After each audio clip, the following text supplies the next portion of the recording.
Hi everyone, and welcome to Learn with Sawgrass, the Tuesday edition. We join you every Tuesday afternoon at 3 p.m. Eastern and then every Wednesday morning at 10 a.m. Eastern, live right here on YouTube to teach you all the things to help you navigate being a Sawgrass user and then also to inspire you and to hopefully help you build a business if that's your goal. And so, like I said, educate you on all the things. I am Rhonda. I am the education manager here at Sawgrass. We are so happy to have you here, whether it's live or whether you join us a little bit later. I do have Rhodes with me. He does all the sound and the camera and all that fun stuff, but also he is in the chat. So if you do have any questions, if you'd like to make any comments, please put them there. He will answer you, and then if he thinks it's something I need to hear or may want to answer, he's going to pitch it to me. I'm also going to pester him a few times to see what he's doing as well.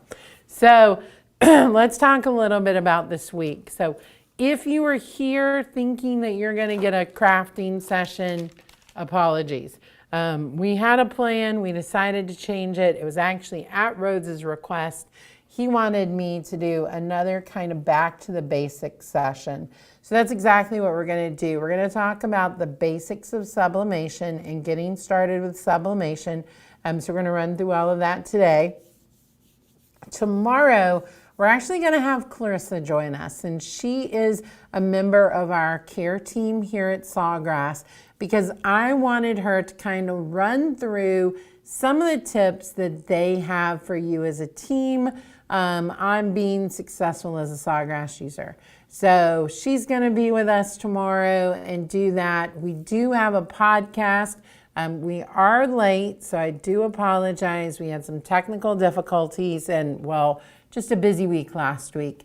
So Judith Sanchez with Luna Lee is going to be with us to talk about selling for the holiday season. And she has some wonderful tips. We had a great conversation together. And so I hope to have that up. It will definitely be up by Friday, hopefully a little bit earlier. So that's kind of what this week looks like. We're going to go ahead and jump in and talk about the basics of sublimation. Again, if you're open to see some crafting, sorry, we're going to miss that. But I did want to kind of get back to the basics. So I want to start, I think I'm just going to talk about sublimation to start, what you need, what sublimation is, what you need to do sublimation. And then from there, we're going to move into the Sawgrass side and kind of look at some of our software and some other things. So let's go ahead and get started. So first, let's talk about sublimation and why it's such a cool form of, I call it a tech craft, and why I really love it. So my water bottle, my trusty water bottle, is sublimated. Sublimation is a chemical process where a solid becomes a gas without becoming a liquid first. So the easiest way to think about it is water. Water as a solid is ice. It does evaporate and then, or it becomes a liquid and then it evaporates. So it is ice. It melts and forms water, and then water, when heated, evaporates and disappears. So solid, liquid, gas. Same thing, if you were to go reverse, it would become a liquid before it became a solid when frozen. So that's kind of different when we talk about sublimation, and specifically in dye sublimation. Sublimation ink, when heated, becomes a gas. And then that's where the press becomes very important. So on the other end of the spectrum, we have our ink on paper, and then on the other end, you have your product. Now, for sublimation to work, your product does have to have a poly coating. We're talking about fabric that is a polyester fabric. When we are talking about a hard surface like my water bottle, it does have a poly coating on the outside. Your mugs, whatever it is, have to have that poly coating. So let's just answer a couple of what I think are the big questions So if you don't know, I started in the support team here at Sawgrass 7 years ago last week. And that was some of the questions that I got more than anything else. First of all, when you print out of the Sublimation printer onto paper, can that be copy paper or does that have to be sublimation transfer paper? And the answer is it should be sublimation transfer paper. And the reason is because that paper has a special coating. Everybody who makes paper is going to have a slightly different coating, but the purpose of the coating is to keep the ink on top. Any paper that you print onto, the ink is going to become a gas when it's heated. However, because it has absorbed into that paper, you're not getting full coverage. So you're not getting the same coverage you would get when you're using copy paper. So that's one of those things. A lot of people question that. A lot of people try it, but trust me, to get the optimal amount of ink turning into a gas, you really need to use the sublimation transfer paper to do that. Now, the ink becomes a gas when it's heated. The poly coating, those pores in that open up.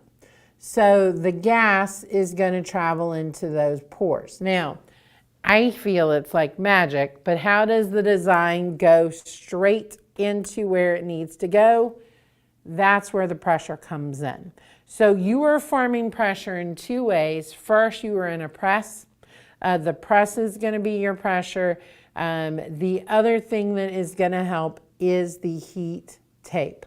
So when we talk about what you need for sublimation, you need a sublimation printer. You're going to need a press, which we'll talk about the presses in a minute. You are going to need heat tape, and then you need that sublimation transfer paper. And of course, products that are prepared for sublimation. So where do I recommend that you get your products? I recommend that you go through a dealer that sells Sawgrass printers. The reason being, I know for a fact that they have high quality products with an even coating. If you are buying from some of those online sources, I can't promise that same level of quality. So I'm going to say you get a product from a dealer. That's going to be your best spot to get it from. So let's talk about taping and where you tape. If I'm going on to something that's flat, I'm typically taping the sides in between the corners. If it feels like the paper is kind of moving around, I may tape the corners too. So ultimately, four sides, two sides top to bottom, two sides left to right, and possibly the corners. So at most 8 pieces, typically I do the sides. When I talk about drinkware, you want to cover your seam. I did a really good job on this wrap because I can't even figure out where my seam would have been. But you're going to put tape down the seam. You also are going to tape top and bottom. One of the most important places that you tape is going to be directly across from the seam. What tends to happen is if you didn't get that paper pulled tight enough, there tends to be a gap. And generally with drinkware in a tumbler press, if I see an area that's a little faded or a little light, it's either going to be at the top of the press because we didn't get it fully covered, or it's going to be opposite from that because that paper is folded a little bit. So it's very important, some tape at the top and the bottom also. All right, so let's talk about presses. Rhodes, flip my camera for me. The press that you use is really going to depend on what you're doing. I said that I had recorded a new podcast with Judith, and we actually had this great conversation on just this. If you are just getting started, I would probably do an either or and not both. So if you are doing drinkware, I would get a tumbler press. We on the table have a mug press, an automatic mug press that we love. I would probably get a full out tumbler press because that can accommodate both your ceramic drinkware and your stainless steel drinkware all in one spot. But I would either start with that, or I would start with something that goes on the flat press. Mostly I would probably go, if I'm doing sublimation, with metal keychains, metal magnets, metal panels. I would do something, metal inserts probably is where I would start, and then expand. Especially if I'm selling, I would probably start in one area, get really good at that, use that as my base, and then add on to it. But in general, you need either a flat press or a mug press. I did do a workshop recently where we talked about the presses, but just kind of as a review, this is what we call a swing away press. It's going to open by me pushing that to the side, and it will open that way and it will swing away. There are also clamshell presses that open straight up and then close straight down. If I'm doing larger items, I'm actually probably gonna go with the swing away press, just because you're getting even pressure. It is, because the clamshell is more of a triangle inside, you are getting more heat at the back than you are at the front. So if it's a larger item, it's just a little easier and with sustained temperature and all that. But it's really whatever works best for you. There are some automatic presses that open and close on their own. And of course, there's the presses that you hold that are a little more similar to an iron. You know, I tend to like a traditional swing away or clamshell press is generally where I would go. But that's just a little bit about presses and how people use presses. So when we talk about what you need for sublimation, you are going to need a printer. You're going to need a sublimation printer. You are going to need the presses like we talked about. You are going to need your sublimation transfer paper. You're going to need tape. Scissors come in handy. Heat gloves are very important so you don't burn yourself. And then some sort of blowout paper. Now, there are many ways to do this. This is truly a blowout paper. I honestly believe I got a pack of it on Amazon. But really, it's just a parchment paper sheet. I see the arguments all the time. Should you use parchment paper? Should you use wax paper? Should you use Teflon sheets? Generally something that you can use a few times and throw away. Wax paper works, parchment paper works. Any of those are going to work for you. Just have something on hand. Where do you put the paper? Typically you put it on top so that nothing is going to get on the top of your press. If you have something where the print is slightly bigger than your item, you're going to need a piece of paper on the bottom too. So the paper on the bottom is going to catch any extra ink. If you are doing something that has an opening, so if you're doing a t-shirt, if you're doing a tote bag, you're probably going to want to stick the paper inside of that just to, in case it bleeds through. Doesn't happen a lot with sublimation, but just to be safe, that's typically where I stick that sheet of paper, just to protect everything. We had a question earlier about double-sided items. You know, the big thing with double-sided items is you are pressing each side separately.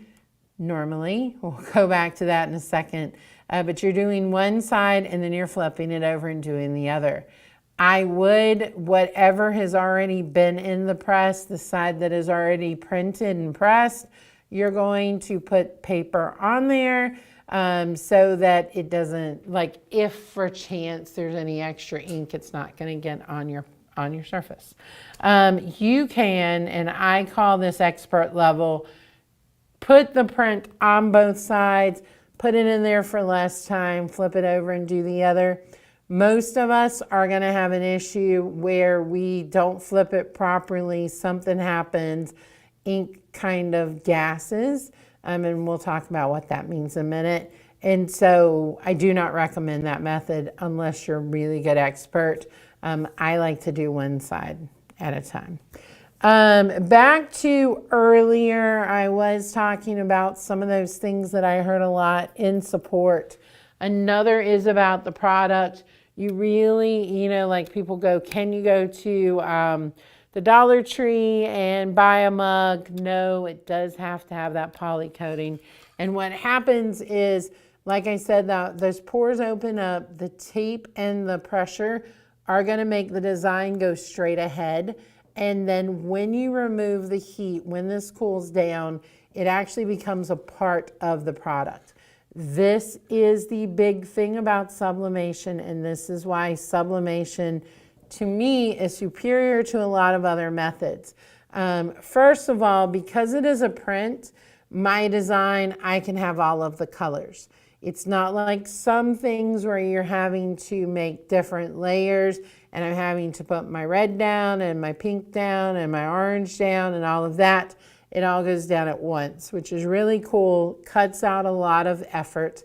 And then also the fact that it's actually a part of the coating. So with sublimation, as long as the coating doesn't break down, this lasts forever. I actually dropped my water bottle the other day and I finally have a little piece that's a little messed up. That's because I dropped my water bottle. That's the only way it's going to break down. This is now a part of the coating. It's a part of the product. So it's really, really awesome. Of course, because this is a desktop printer, it's not taking up a lot of space in your house. All you need is the printer and the press and those little extra things to do it. So there's not a lot of equipment involved. And the other beautiful thing about sublimation is, of course, you can do small runs. So whether you're making something for your child or another family member, or whether you're making it for the kids' softball team, 10 kids, that's all you have to make is 10. When we often talk about things where it's, even if it's personalized, you're having to get large numbers if you buy it from someone else. So this allows you to do the 10 or 15 you need at a time and not have to buy 500. All right, Rhodes, are there any questions or concerns? Just a good comment from Lori. Quality supplies produce quality end products. Don't skimp out on the supplies. Yeah, definitely. I know, if you are doing something you've never done before, or you're just doing something to demo, may not matter as much. But if you are selling, if you are gifting, you really want to have those high quality supplies. This particular water bottle design is my absolute favorite water bottle design. I will make water bottles, and I do make water bottles more than tumblers.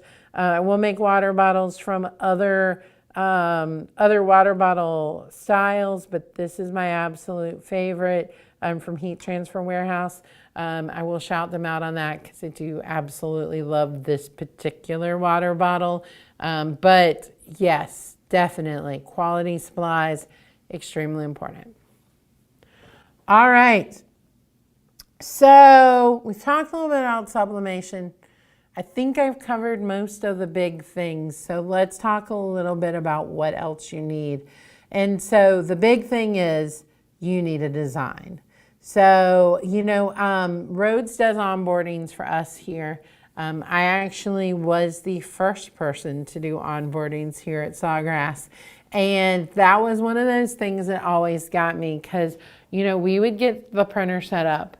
We would get ready to go to the next step. And I say, where are you going to be designing? And I often got silence because people don't really think about that. You can buy designs. You have to be careful when you buy designs that you still need somewhere to personalize it or to alter it. But you can buy designs.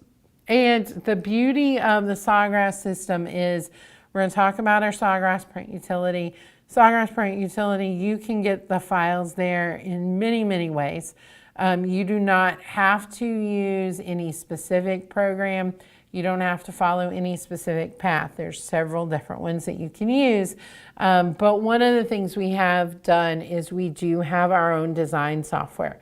Now you don't have to use our design tool, but the design tool is very helpful for someone who A, does not have a place they design, or B, want to make sure their design is the correct size and the shape for the product they're going on to. Because we do have those product templates in the design tool. So I am on our website. I'm going to go ahead and click on my Sawgrass. This is going to take me into the design tool. I am already signed in. If I were not, when you start, well, I'm going to go out and do one other thing first. One of the first things you're going to need to do is set up your printer. To set up your Sawgrass printer, you are going to need our software. And so one of the easiest places to go is to go to products and then to go to software. And this is going to allow you to download the Sawgrass print utility and install it. The other place you can go is our learn and then get started.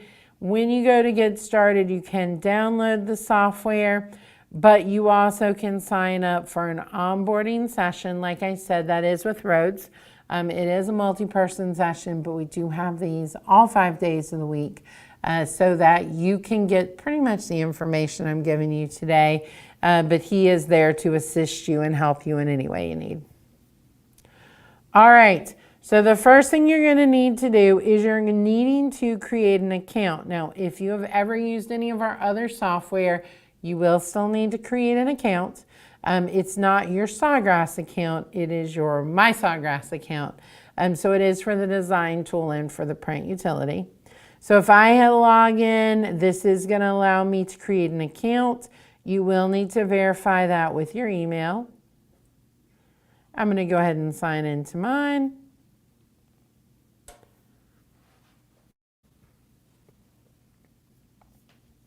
And I'm going to hit design to take us into the design tool. You can design on any of our templates. We do have a blank custom canvas that you can use as well. But if I were doing a baby, let's do a this baby cap. I do get my template that I can use. And I'm ready to go. Now within the design tool, we do have a subscription. You can use the program without the subscription, but a lot of our artwork, whether it be a background, whether it be a full design, is going to require that subscription to use the artwork. It is $12.95 per month. And you're going to recognize any of those items because they have a diamond on them, the ones that do need the subscription. So I'm going to go into designs. Designs are completed artwork. Typically, it is going to be a background. It is going to be artwork, and then there's going to be text with that as well. So I did use our filter function. I am going into our baby section. And if I were to do something like this design, you're going to see just that. It's got the artwork. It's got text.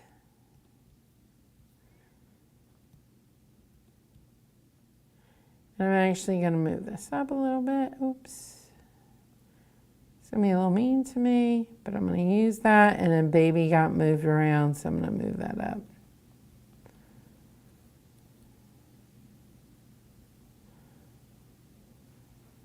Yep. All right. Now you're noticing that as I click on the text, I can actually change it so I can go in and say, John's first Hanukkah. Now, one of the other things you have probably already noticed as I'm clicking on some of this stuff is I can also personalize this by changing colors. You'll see that here with the text. I also can click here on the leaves and I can change both sections, the gold and the blue as well, to whatever colors I want them to be.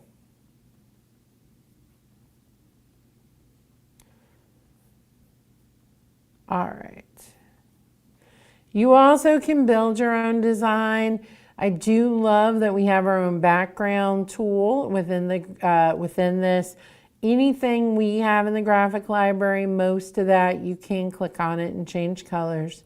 You can do those backgrounds as well, like I said, whether that be a solid color, whether that be a pattern, whether you had upload and create your own pattern. You can do a little bit of anything with that. And then also you can add your own shapes. I do love this feature if I were to go in and do a bee for baby Brian. I can then use that as a mask, and now I can fill that with a design. Let me go to my designs.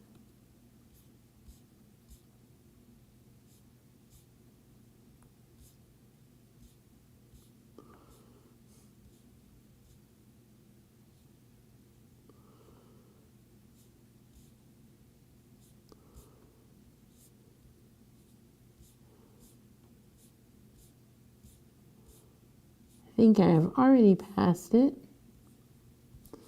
I have.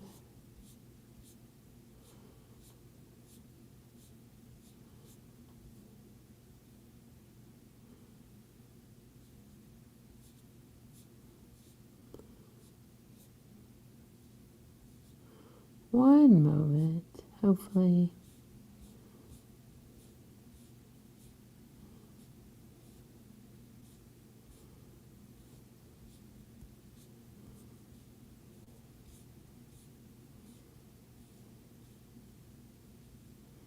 I may have forgotten the name of my folder, which would be about appropriate.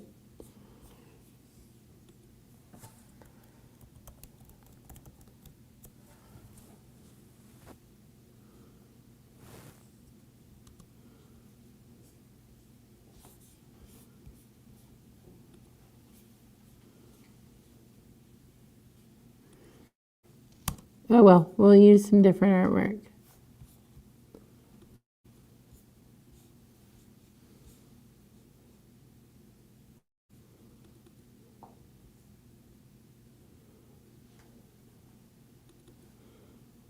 All right, and there's my little artwork. Would look better if it's a nice background pattern, but you can kind of see how that works and how that goes in there. So that looks great. All right, and then of course we're going to send this over to our print utility. Now we didn't talk a lot about this, but with the print utility, you are going to, once you've installed it, you'll open it, you'll sign in. And then you are going to add your printers.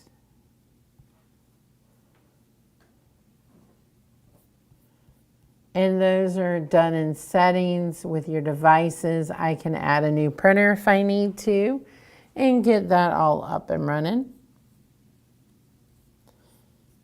I'm going to go back. And in this case, I'm going to hit print to send that over. Rhodes, any other questions or comments? Just another tip from Lori. Watch where you buy your heat tape. Some of the gold tapes can leave marks behind that don't come off. And she said dealer tapes do not do that. Yep.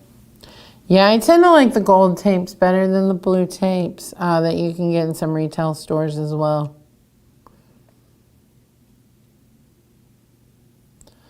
All right, so we're going to send this. So I did say that the print utility, we have tried to give you every workflow that you may have to be able to add those files.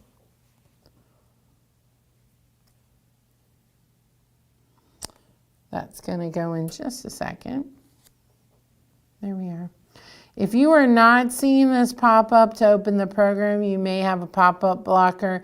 If you followed me long enough, you've seen me run into the pop-up blocker.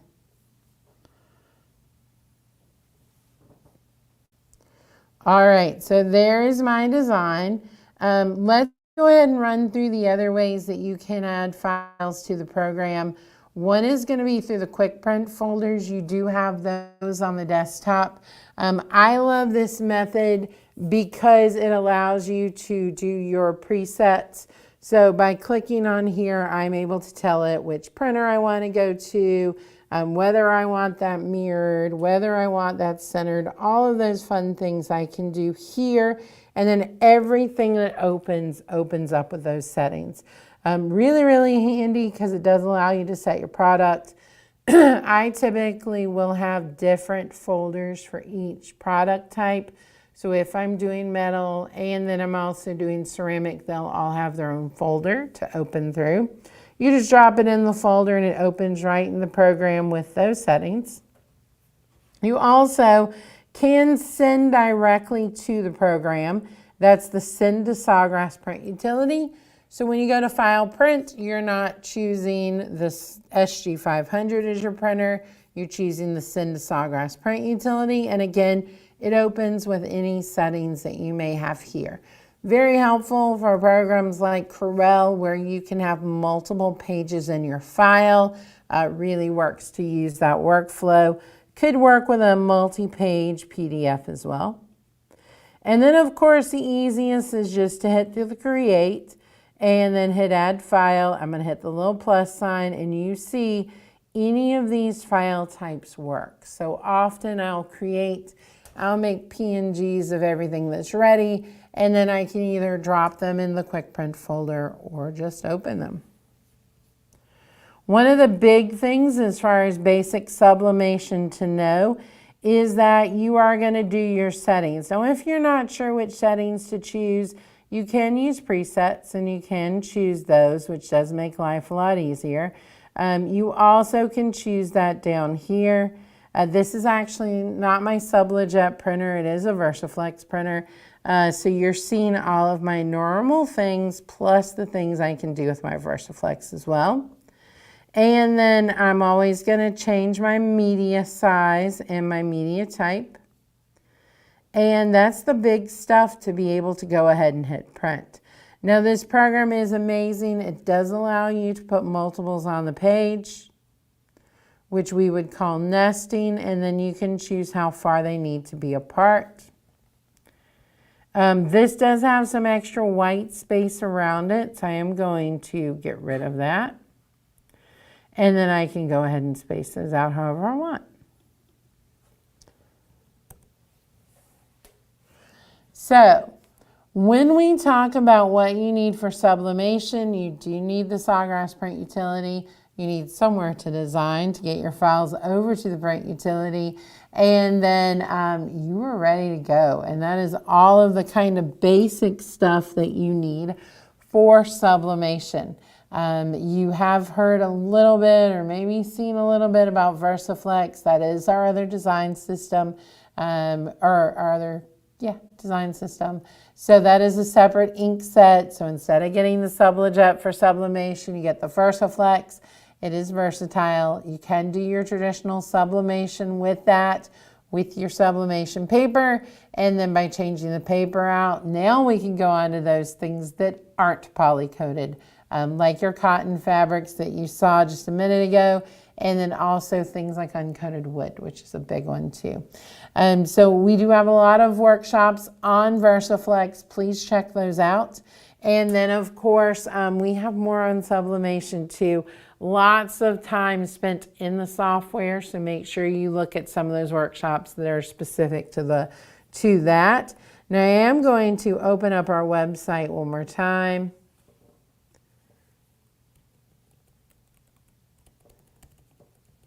And go to the Sawgrass website. So most of my stuff, my educational content is going to be right here in this Learn menu. Like I said, you can sign up for that onboarding session with Rhodes. If you go to workshops, you will see our workshop schedule of what's coming up soon on YouTube.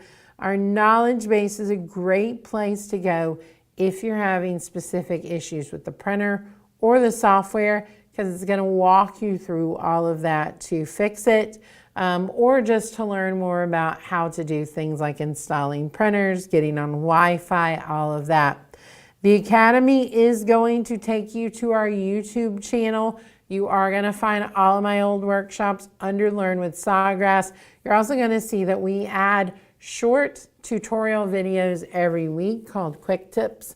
So you'll see a folder for those as well. There's also some great how-tos. I got to watch one of those this week and was just amazed at one of those. It's been around for a while, but they're really, really helpful. We also have a blog, so you're going to find information there too. So we do try to help you throughout the process, give you as much learning as possible.